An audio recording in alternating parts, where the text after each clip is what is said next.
মাথাটা পিছন দিকে আছে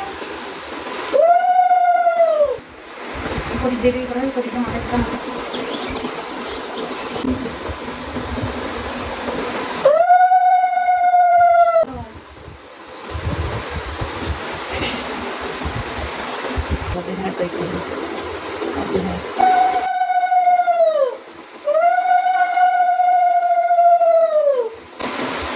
দাদু কি করছে দেখলি?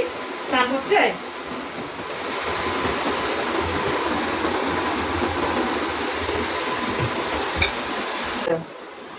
না দাদা আমি কিন্তু খাওয়াইনি, কিন্তু আমি কিন্তু খাওয়াবো না দাদাকে। তাই তো আমি ভুলে গেছি তো। আচ্ছা আসো দিচ্ছ।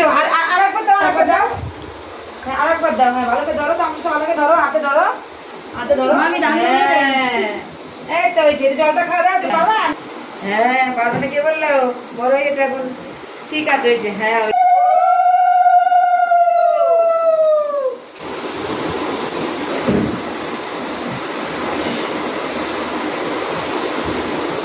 একটু পায়েসটা খাইয়ে দাও। তাহলে তোমার মামা আছে কি জন্যে? এরকম করবে কি আমি খাবো না কি? বল কিনবি? এটা বলেছিলাম তো তোমাকে টাকা দিয়ে কিনে কিনবো। বল বল বল কিনবো। তোর লজ্জা এটা কোনো লজ্জা আছে?